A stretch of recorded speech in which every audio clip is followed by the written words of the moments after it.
أعوذ بالله من الشيطان الرجيم. بسم الله الرحمن الرحيم. الحمد لله رب العالمين الرحمن الرحيم مالك يوم الدين. إياك نعبد وإياك نستعين. اهدنا الصراط المستقيم صراط الذين أنعمت عليهم غير المغضوب عليهم ولا الضالين.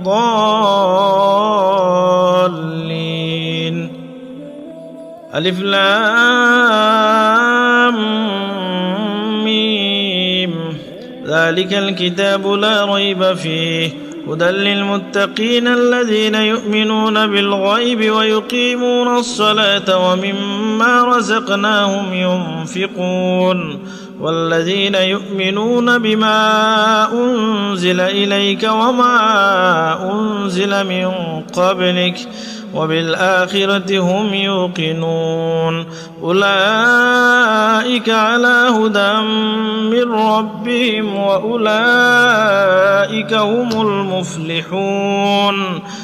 الله لا إله إلا هو الحي القيوم لا تأخذه سنة ولا نوم له ما في السماوات وما في الأرض من ذا الذي يشفع عنده إلا بإذنه يعلم ما بين أيديهم وما خلفهم ولا يحيطون بشيء من علمه إلا بما شاء وسع كرسيه السماوات والأرض ولا يؤوده حفظهما وهو العلي العظيم. لا إكراه في الدين قد تبين الرشد من الغي فمن يكفر بالطاغوت ويؤمن بالله فقد استمسك بالعروة الوثقى لا انفصام لها والله سميع عليم. الله ولي الذين آمنوا يخرجهم من الظلمات إلى النور والذين كفروا أولياؤهم الطاغوت يخرجونهم من النور إلى الظلمات أولئك أصحاب النار هم فيها خالدون. لله ما في السماوات وما في الأرض وإن تبدوا ما في أنفسكم أو تخفوه يحاسبكم به الله ويغفر لمن يشاء ويعذب من يشاء والله على كل شيء قدير.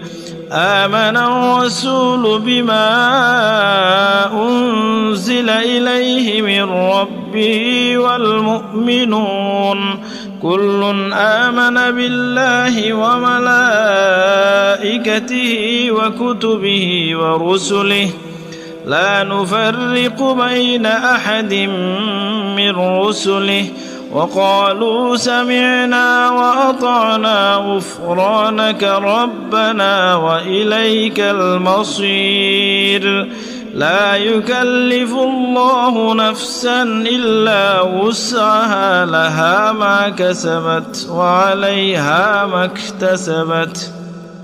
ربنا لا تؤاخذنا إن نسينا أو أخطأنا ربنا ولا تحمل علينا إصرا كما حملته على الذين من قبلنا ربنا ولا تحملنا ما لا طاقة لنا به واعف عنا واغفر لنا وارحمنا أنت مولانا أنت مولانا فانصرنا على القوم الكافرين إن ربكم الله الذي خلق السماوات والأرض في 6 أيام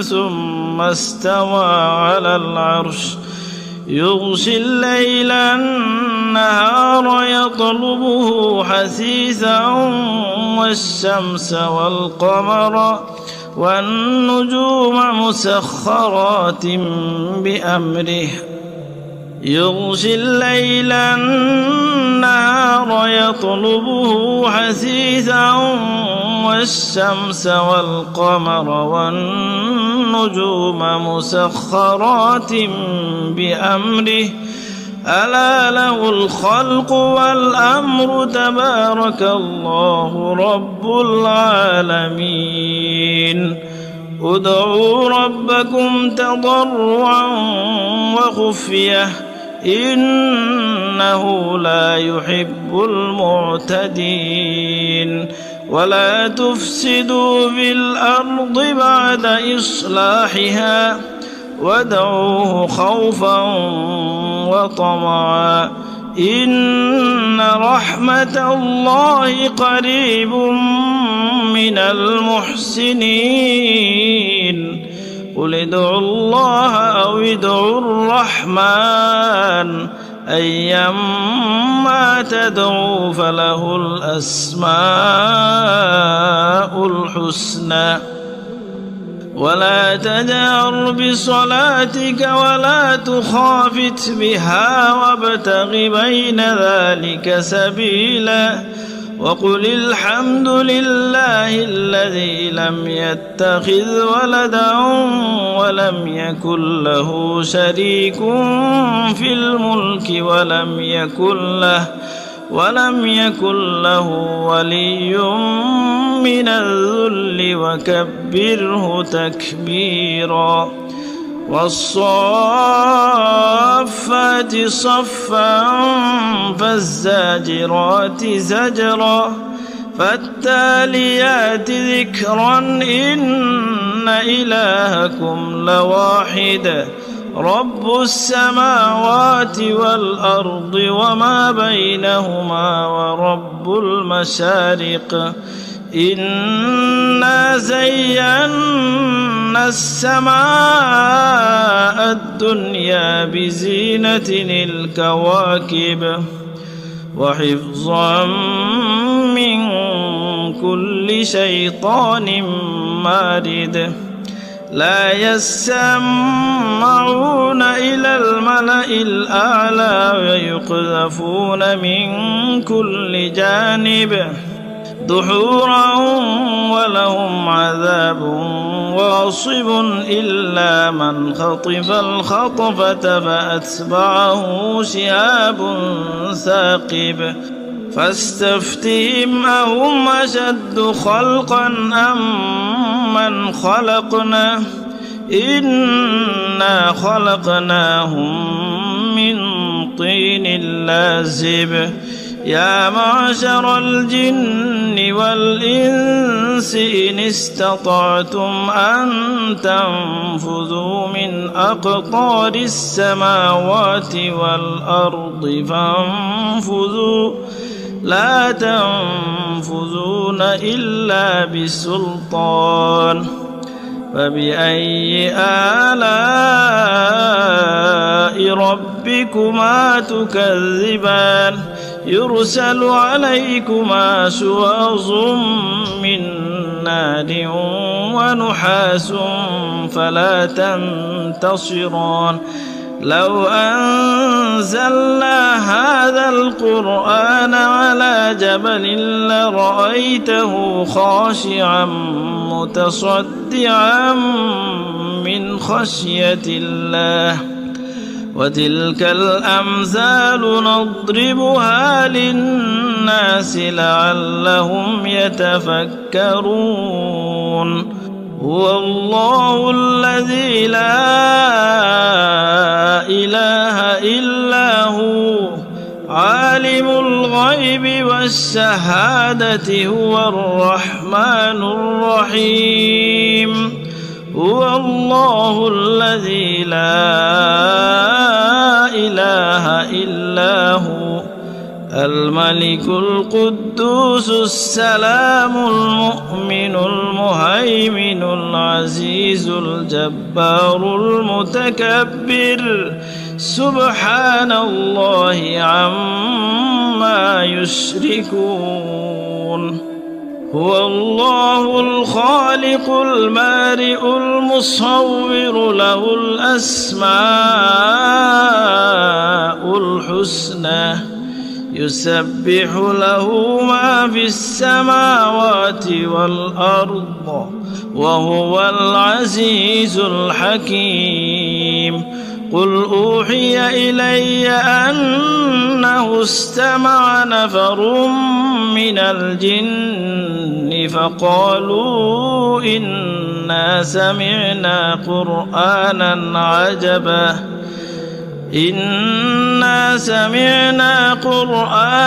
عجبا يهدي إلى الرشد فآمنا به ولن نشرك بربنا أحدا وأنه تعالى جد ربنا ما اتخذ صاحبة ولا ولدا وأنه كان يقول سفيهنا على الله شططا قل يا أيها الكافرون لا أعبد ما تعبدون ولا أنتم عابدون ما أعبد ولا أنا عابد ما عبدتم ولا أنتم عابدون ما أعبد لكم دينكم ولي دين قل هو الله أحد الله الصمد لم يلد ولم يولد ولم يكن له كفوا أحد قل أعوذ برب الفلق من شر ما خلق ومن شر غاسق إذا وقب ومن شر النفاثات في العقد ومن شر حاسد إذا حسد قل أعوذ برب الناس ملك الناس إله الناس من شر الوسواس الخناس الذي يوسوس في صدور الناس من الجنة والناس الرحمن الرحيم 33 আয়াতের অনেক ফজিলত রয়েছে। ইমাম সুয়ুতী রহমতুল্লাহ আলাইহি তার তাফসিরের কিতাব আদ-দুরুল মানসুর এর প্রথম খণ্ড 64 পৃষ্ঠায় একখানা হাদিস সন্নিবেশিত করেছেন। বিশিষ্ট তাবী ইবনু সিরিন রহমতুল্লাহ আলাইহি বলেন যে কোনো এক ভ্রমণের সময় আমরা ইয়াসিরি নামক স্থানে যাত্রা বিরতি করলাম। ওই এলাকার লোকজন এসে আমাদেরকে বলল, তোমরা এখান থেকে চলে যাও, কেননা যারাই এ স্থানে যাত্রা বিরতি করেছে তারা সহায় সম্বল সব হারিয়েছে, অর্থাৎ ডাকাতির শিকার হয়েছে। একথা শুনে আমার সাথে লোকজন ওই স্থান ছেড়ে চলে গেল। আর আমি হযরত ইবনে ওমর রাদিয়াল্লাহু আনহু বর্ণিত একখানা হাদিসের কারণে রয়ে গেলাম। হাদিসখানা হচ্ছে, আমাকে ইবনে ওমর রাদিয়াল্লাহু আনহু বর্ণনা করেন যে রাসূলুল্লাহ সাল্লাল্লাহু আলাইহি ওয়াসাল্লাম ফরমায়েছেন, যে ব্যক্তি কোনো রাতে 33খানা আয়াত পাঠ করবে, ওই রাতে কোনো বিষাক্ত সাপ বা পলায়নকর চোর তার কোনো ক্ষতি করতে পারবে না, বরং সে নিজে, তার পরিবার পরিজন এবং সহায় সম্পদ নিরাপদ থাকবে। তিনি বলেন, রাত যখন ঘনিয়ে আসলো আমি ঘুমালাম না। আমি লক্ষ্য করলাম ডাকাতরা 30 বারের অধিক নাঙ্গা তরবারি হাতে আমার দিকে এগিয়ে এলো, কিন্তু একবারও আমার পর্যন্ত পৌঁছতে পারল না। অতঃপর সকালবেলা যখন আমি নিজ গন্তব্যের পানে রওনা করলাম, ডাকাতদের সর্দার আমার সাথে সাক্ষাৎ করে বলল, ওহে তুমি মানুষ না জিন? আমি বললাম, কেন, মানুষই তো। সে বলল, তোমার ব্যাপারটা কি বলো তো? আমরা তোমার কাছে 70 বারের অধিক এসেছি, কিন্তু প্রত্যেকবার তোমারও আমাদের মাঝখানে একটি লোহার দেয়াল আড়াল হয়ে দাঁড়িয়েছিল।